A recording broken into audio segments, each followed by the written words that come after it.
My mother sat next to Dice Clay on a flight out, and she was just telling me, this nice boy is very nice. We talked the whole flight, and very sweet, and you should get to know him. His name is Dice, and he's just very nice, and he's from Brooklyn. And I said, you with Dice Clay, Ma? He's a giant star. Yeah. He's very He's handsome, and he's got a nice head of hair. Nice head of hair, yeah. He told me the loveliest little nursery rhyme. Hickory dickory dock. The mouse ran up the cock. He was always nice. Every time I'd see Dice after, they'd be like, say hi to your mother. Oh, yeah. He was the shit. And then what about fucking Dennis when he would go, what the fuck with Dennis? Crack, what is it? Jimmy Crack Corn, and I don't fucking care. And the whole place would go nuts, something like that. Yeah. Did you get along with Dennis back on the show? He got me on the show. Oh, he was the one that got you on the show? He called Lauren about me. Yeah. That's nice. Yes. I was scared of Dennis. He was the only one I was scared of. Yes, intimidating. Because he was very intimidating. He didn't go out of his way to say, hey, it's going to be okay. I think he just didn't know me. And I remembered once him misinterpreting. I think I was at the craft services table, and I said something. I just made some remark that was an innocent remark, but the way Dennis heard it, it sounded like I had said something kind of snotty about him or something, which I hadn't. But I just said something, and he was like,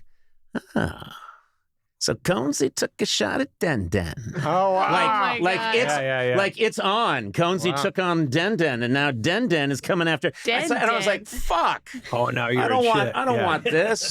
He was great to me, and he used to take us out before SNL.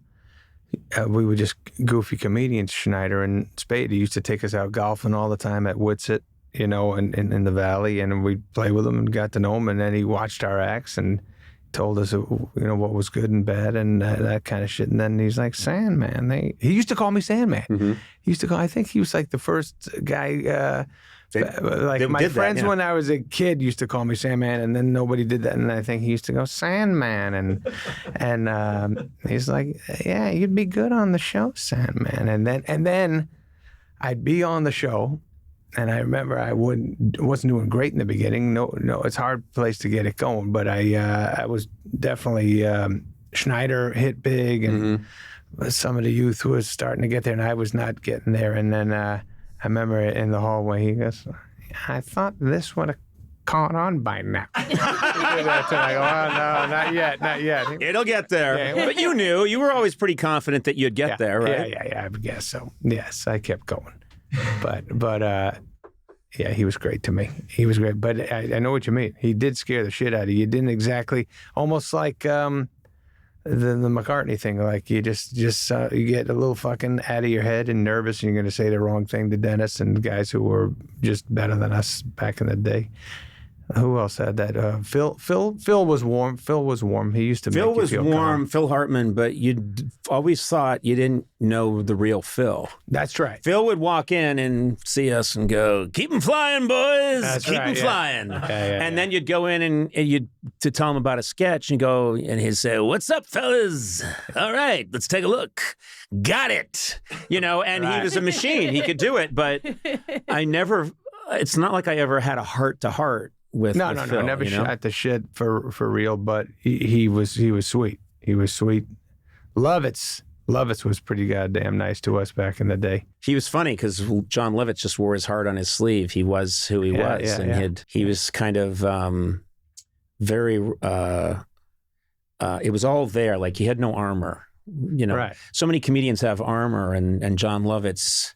That's true. Would say, I've got an idea. He always would pitch you these ideas because he always looking for a new catchphrase after the liar. Right. He was always wanting a new catchphrase, and he'd be like, I got an idea for a character. He says, "Get to know me." Yeah. And you'd go, "Yeah, I don't really know." And he'd be like, "Oh, I think it'd be really good. Come on." He'd get sort of like a kid, and I thought, but he was very sweet, really nice guy, very sweet guy. Absolutely. But just felt like kind of like his inner child was exposed. But those guys were bigger than, because we were younger than them, that we always were a little nervous around. Yeah, of course. Always. That's just how it works. Whoever, I'm in awe of people, and I've heard someone else say this is true, but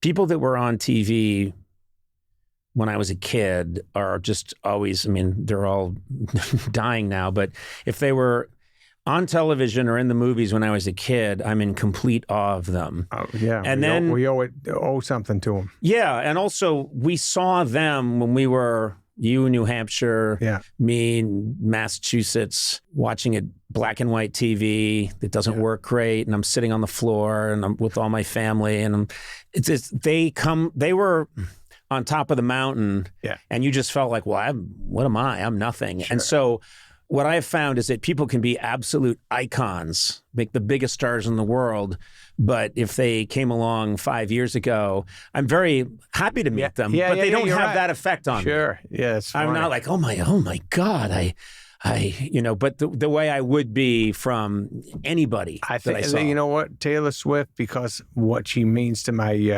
your kids, yeah. I get a little fucking jumpy, or like I'm just because I don't want to blow it for my kids, so I'm a little like Taylor, like I talk a little too loud or something. I don't act as cool as I can. You yell her name outside her house, Taylor, talk to me, speak to me. Yeah, I can see that. Yeah, she's. She's this whole other level now. People talk about the Beatles of it all, and her just man. I mean, fuck, so many smash hits. There's not a word my kids don't know. My daughter. It means so much. I know them too, by the way, but they know them inside and out. But it's just remember the Beatles. Every fucking song on the record you knew, that's Taylor Swift too. There's not a song you skip. You go, oh, that one's pretty damn cool. Yeah.